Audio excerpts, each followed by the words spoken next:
Hello and welcome to AI TV News. Today we're explaining a major final chapter in a long and painful story.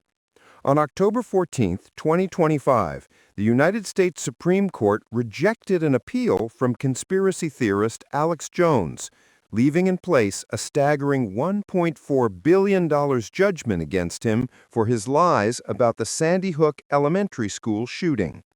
The court's decision was issued without comment, a common practice that, in this case, signals a definitive end to Jones's legal challenges at the highest level. To understand the significance of this moment, we have to go back to December 14, 2012. On that day in Newtown, Connecticut, a gunman killed 20 first graders and 6 educators at Sandy Hook Elementary School. It was a national tragedy. But in the days and years that followed, Alex Jones used his media platform, InfoWars, to push a baseless and cruel conspiracy theory. He repeatedly told his audience that the shooting was a hoax, a false flag operation staged by the government to take away guns. He claimed the grieving parents were crisis actors. For the families of the victims, this was the start of a second nightmare. During the eventual court cases, parents and an FBI agent who responded to the shooting testified about the years of torment they endured. They received death threats. They were harassed and stalked by Jones's followers who believed his lies. One father testified that conspiracy theorists desecrated his 7-year-old son's grave. The lies made it impossible for them to grieve in peace. In response, several families filed defamation lawsuits against Jones in both Connecticut and Texas. A defamation suit is a legal claim that someone has harmed your reputation by telling lies about you. The legal journey was long, but a critical moment came in 2021. A Connecticut judge issued what's known as a default ruling, finding Jones liable without a full trial. This is a rare penalty, and the judge explained it was for Jones's repeated failure to abide by court rulings and his refusal to turn over evidence to the family's lawyers. With Jones already found liable, the only remaining question was how much he should pay. In 2022, a Connecticut jury was assembled to answer that. After hearing the family's harrowing testimony, the jury awarded them $965 million in compensatory damages, money meant to compensate for their suffering. A judge later added another $473 million in punitive damages, extra money intended to punish Jones for his conduct and deter others from doing the same. This brought the total in the Connecticut case to over $1.4 billion. A separate case in Texas resulted in another $49 million judgment, which Jones is also appealing. In his appeal to the Supreme Court, Jones argued that he was denied a proper trial and that his First Amendment rights of free speech were violated. His lawyers claimed his statements were taken out of context. But a strong sign that his appeal would fail came when the Supreme Court didn't even ask the Sandy Hook family's lawyers to file a response, a step the court almost always takes if it's seriously considering a case. Following the rejection, Jones mocked the idea that he could ever pay such a sum. But the families are determined to collect what they can. A lawyer for the families, Christopher Mattei, said they look forward to enforcing the jury's historic verdict and making Jones and InfoWars pay for what they have done. So, what happens now? Following the massive judgments, Jones and his parent company, Free Speech Systems, filed for bankruptcy protection. However, a judge has since ruled that these defamation debts cannot be erased through bankruptcy because Jones' behavior was deemed willful and malicious. A bankruptcy judge has ordered the liquidation of Jones's personal assets to help pay the debt. This means his belongings will be sold off. The process of selling the assets of his company, InfoWars, has been moved to a Texas state court. In a strange twist, the satirical news outlet The Onion was at one point a winning bidder for InfoWars' assets, but a judge threw out the results. Reports suggest The Onion may still be trying to acquire the company. While it is unclear how much of the historic $1.4 billion judgment the families will ever see, this week's Supreme Court decision is a landmark victory. It closes the final legal door for Alex Jones to challenge the verdict, and it solidifies the consequences for the decade of pain he caused. For the families, the focus now shifts from the courtroom to the difficult process of enforcing the judgment and trying to reclaim a measure of peace. A single photograph has the power to tell a story that words alone cannot.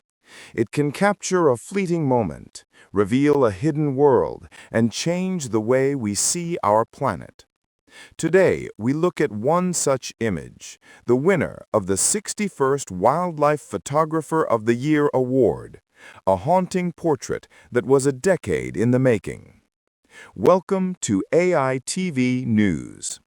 In this segment, we explore the story behind Ghost Town Visitor, a photograph of the world's rarest hyena, and what it tells us about the silent triumph of nature.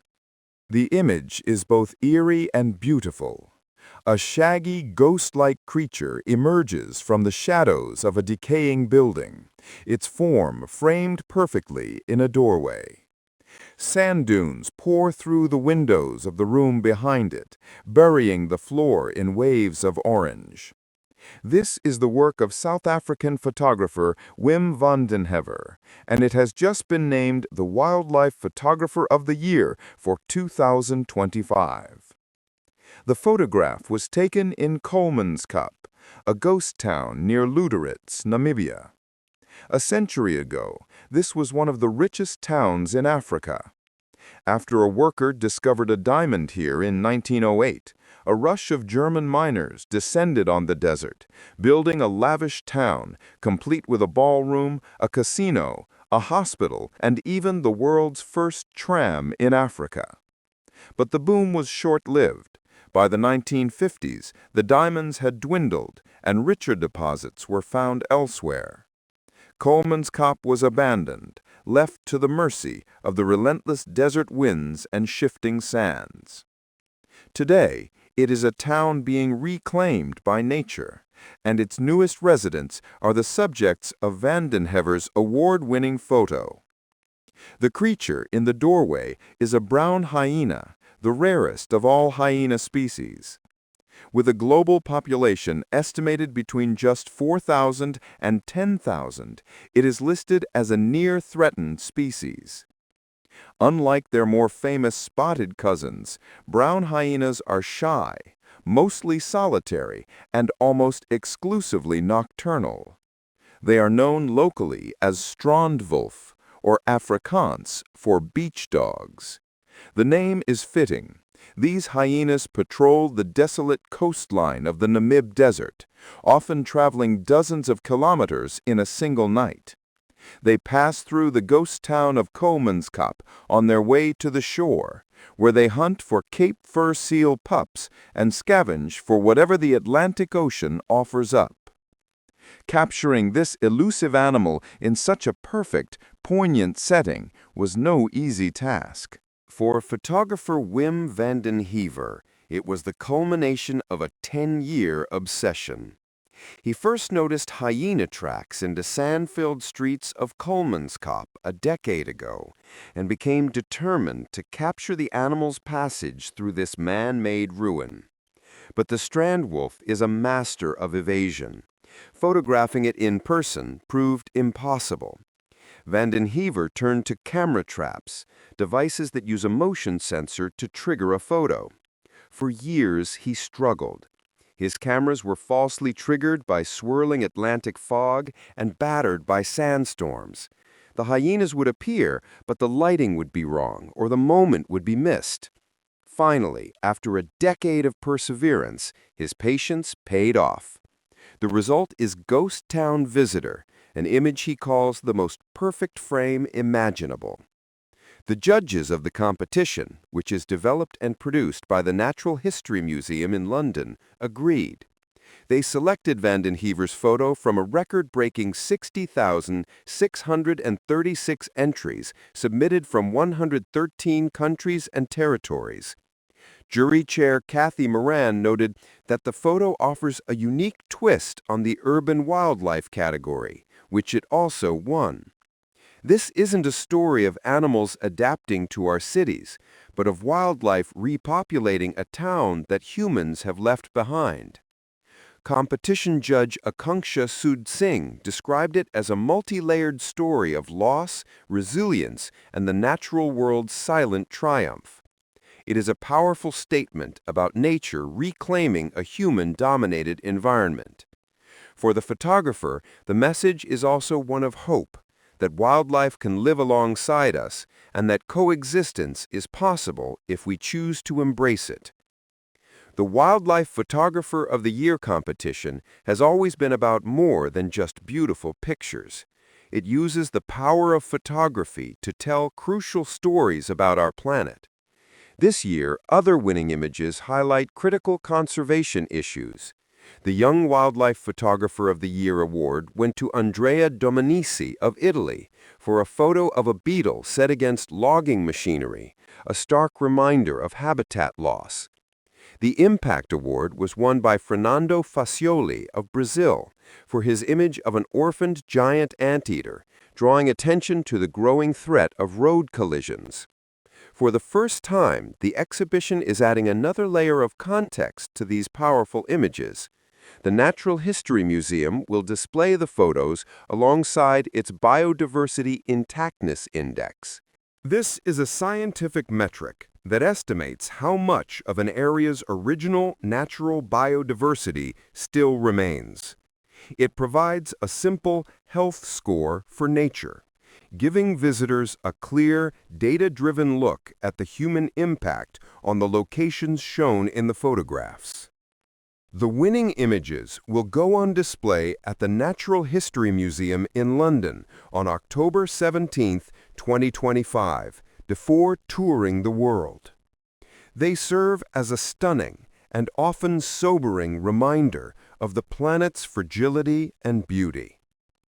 Wim van den Heever's decade-long quest to capture a single image of a ghost-like hyena in a ghost town has given us a timeless story, one that shows us that even in places of abandonment and decay, life finds a way to return.